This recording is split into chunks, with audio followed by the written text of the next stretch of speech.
بسم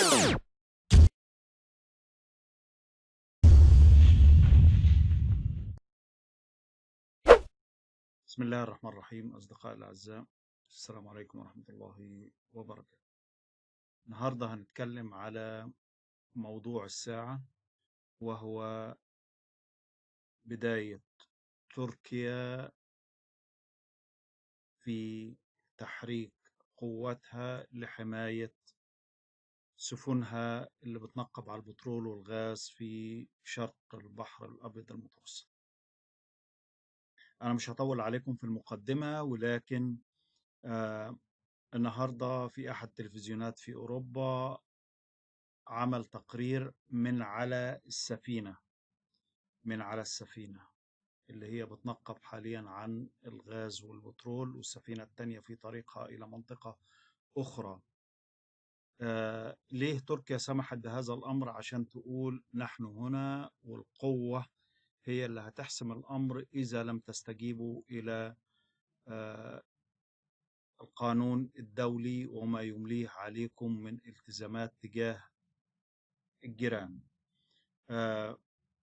الفيديو مش طويل، أنا ترجمته لأنه هو كان باللغة الإنجليزية. أنا ترجمته ووضعته لكم، هوضعه بعد هذه المقدمة. بيوضح الإمكانيات الضخمة لدى تركيا.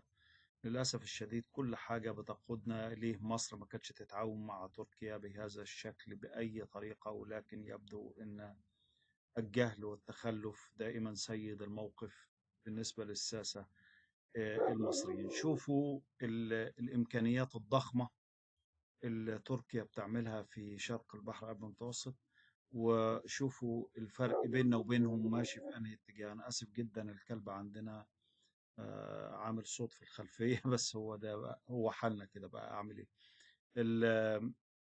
يعني كان المفروض أن يكون في تعاون أفضل. يعني لما تيجي تخير الناس ما بين إسرائيل وما بين تركيا، الناس بالتأكيد هتختار تركيا، إنما عشان السيسي يظل في الحكم لابد أنه يعادي تركيا التي لم تعترف بانقلاب. عموما خلينا في الموضوع وشوفوا إمكانيات تركيا إيه، وماذا فعلت في شرق البحر المتوسط، وماذا ستفعل، مع أني عندي يقين أن قد تقوم حرب في أي لحظة، في أي لحظة. هي مش بين مصر وتركيا، ولكن بين اليونان وتركيا، لأن المشكلة يونانية. تركيا ومصر متخذة كوبري، عارفين الكوبري، عشان يعمل شكل معين لبداية هذه المشاكل. أخاكم في لقاء آخر، استمتعوا بالفيديو. شكرا، السلام عليكم ورحمة الله وبركاته. Not far off Turkey's coast, there's a race going on, the search for oil and gas on a ship that barely moves for weeks on end.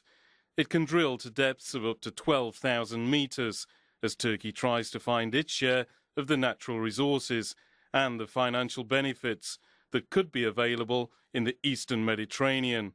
Politicians hope it will help satisfy Turkey's energy needs, leaving it less reliant on outside sources. It was a short trip out to the drillship Fatih, a vessel worth more than $200 million that was built in South Korea and bought 2 years ago from a Norwegian firm. It was located about 60 kilometers from the Turkish resort of Alanya and about 100 kilometers from Antalya, a short trip of half an hour or so by helicopter. We went to the Alanya 1 borehole, an area that's effectively inside Turkey's exclusive economic zone, and where Turkish Petroleum is hopeful of making a find.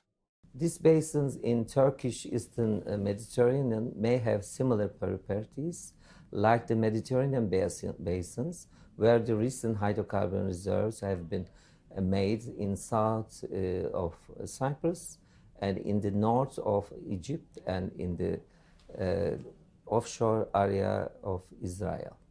So this Antalya Basin area has many good structures. If workers on this ship can discover something, and if it's commercially viable, then it could help Turkey solve one of its biggest challenges: how to become less reliant on other countries for its energy.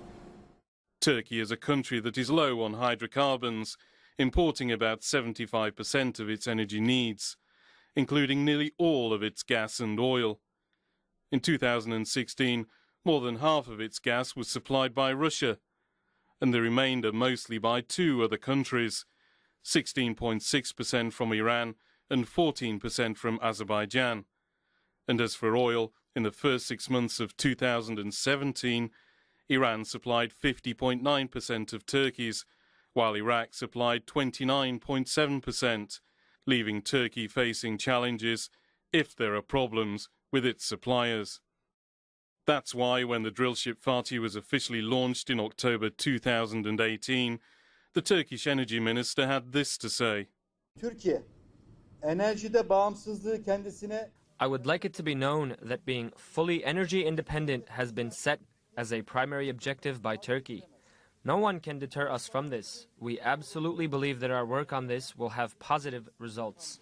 Turkey's also trying to invest in renewable energy, and by 2023 wants 30% of its needs to come from that source, but it still has some way to go.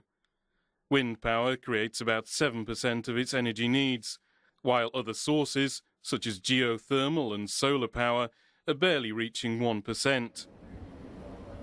But if it can find something in the Mediterranean seabed, then that could become a major part of its energy policy, and it's just a short walk along deck to find out what Turkish Petroleum is doing about that. Right now what's going on here is that they are making a connection. What we mean by that is, you know, all these drill pipes, the thin structure, those drill pipes need to be connected to each other by threads, and that's how you actually reach to the bottom. How you go deeper, basically. So to go deeper, you have the bit and the required equipment above the bit so that you can drill and record at the same time. So we have some smart tools that can actually predict what's going on down there. The Fatih drill ship uses advanced technology to drill into the sea floor. First, a conductor pipe is sent down to establish a foundation. Then a large drill bit connected to a drill pipe is also sent to the seabed. It starts drilling through the rock below, and the drill bit is then pulled back to the ship. Then casing pipes are sent into the drilled hole to keep it from collapsing. Cement is pumped to the seabed to fill the space left between the hole and casing pipes to make it more secure. Once that's finished, the drill pipe is released and pulled back into the vessel. Fatih is equipped with a riser system to drill even deeper and allow the transfer of material from the seabed. The riser pipes are connected and sent down one after another. A blowout preventer is then connected to a wellhead located on top of a casing pipe to stop the uncontrolled release of gas or oil. Operations continue with a smaller drill bit. And how do they know they've hit something? They analyse the debris that comes up from the drill. There are some indirect indications, but also some direct indications that you have hit something. But until the cuttings are at the surface, you don't know what it is. It might be water, gas, oil, you know, you name it. And when we say gas, not just hydrocarbon, it might be H2S, which is why we have these. This is dangerous. So basically that's what it is. And it's just a short distance downstairs to a room below deck to have a look at these cuttings. The waste pulled up from the seabed is normally treated before being sent to be used as landfill, but it may also one day convince scientists and engineers here that there are more resources to be found in the Mediterranean seabed. The drillship Fatih is near one of the most competitive parts of the Mediterranean, where a large number of countries are competing to try to find gas and oil. But it's right next to the ship where the biggest danger lies. And it's another short walk to find out more about that. This is what's known as the doghouse, a small hut that's effectively the main control centre for the drilling operation, something that has to keep operating even if there's an evacuation after the discovery of dangerous gases such as hydrogen sulfide. so the people in here should be able to work while the non-essential people, as our OIM said, are being evacuated during a... So in order for them to be safe in here, we have to make sure that nothing goes in here. If there's hazard gas outside, because this intake for this house is somewhere not close, so that what it does is it sucks the air and pumps it in here. So and make sure that the pressure is higher inside. So if you ever need to open the door, that the gas outside does not go in. Underneath the deck, an optical illusion is created, a drilling apparatus that looks like it's moving, but it isn't. It's actually the ship that is moving up and down. Waves can reach 6 meters before the drill has to stop work. It's fixed to the spot where it's trying to find hydrocarbons, at a depth of up to 5.5 kilometers. But its progress can be slow, as little as a meter an hour, if the rock is hard. The drilling penetration rate is changed by rock stability. Some rock is so hard, and the drill rate is gonna be low. If it's rock is so soft, then it's gonna be really fast drilling. Fatih's location off Turkey isn't controversial, but other possible activities in the Mediterranean might not be viewed with such indifference. Here off the coast of Cyprus, the search for oil and gas is much more complicated. The issue has become tied up with the search for a political solution between the Turkish and Greek Cypriots, and that dispute also involves Turkey. It's not just the coastline that's been taking a battering recently. Politicians are finding these hydrocarbons and making it more difficult to reunify the island. It's been divided since 1974, when Turkish troops arrived to protect Turkish Cypriots threatened by a coup carried out by Greek Cypriots, who were trying to unify the island with mainland Greece. And in the absence of an agreement, politicians are saying things like this to protect their interests and those of their allies. Doğu Akdeniz'deki doğal kaynakların ülkemiz ve Kuzey Kıbrıs Türk Cumhuriyeti dışlanarak adeta gasp edilmesine yönelik girişimleri kesinlikle kabul etmeyeceğiz. The area that Fatih has been in isn't controversial. It's widely regarded as part of Turkey's exclusive economic zone.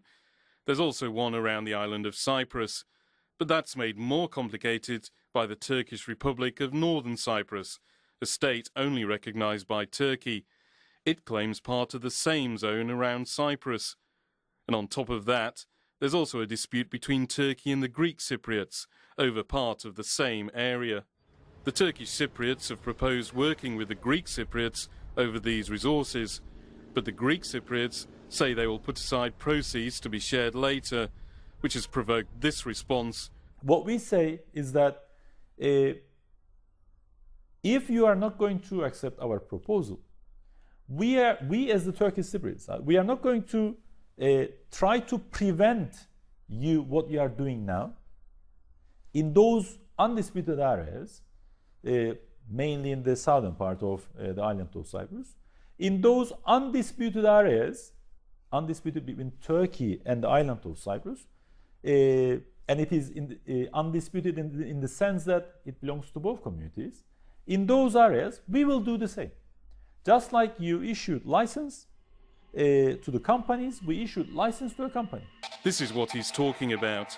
All these numbered areas from 1 to 13 represent parts of the Mediterranean, where the Greek Cypriots are already looking, or plan to look, for hydrocarbons. They've already awarded some tenders for exploration. But some of these overlap with the Turkish Cypriot areas, marked by the letters A to G. Authorities there are already working with Turkish petroleum. Meanwhile, Greek Cyprus is working with Greece and Israel on a pipeline to bring gas to Europe from the Eastern Mediterranean. And at the start of this year, the Eastern Mediterranean Gas Forum was set up. It excludes Turkey and the Turkish Republic of Northern Cyprus, but includes 7 other countries from the region. But many experts believe the natural resources can best be exploited only if these states put their differences behind them. The only way that the natural resources in Eastern Mediterranean could be in the future commercially viable, it requires all the actors in the region to cooperate, to pool their resources together and try to commercialize those together. That's the only viable way. But for that, there are some preconditions. Precondition number one is solving the Cyprus problem, getting rid of this problem first. And the second one is, of course, the countries in the region should normalize their relations. For example, Turkey normalizing its relations with Israel and Egypt. Israel normalizing its relations with, for example, Jordan and Lebanon. I know that this is a tall order, but if that could be done, then all the resources together in the East Med can be an alternative source of energy for Turkey. But in the meantime, as diplomacy struggles to make an impact, Turkey is trying to find resources for itself and fuel what is one of the top 20 economies in the world. They're ready to build a production platform and pipeline to transport oil or gas to the mainland, in what could mean a change on the horizon for Turkey.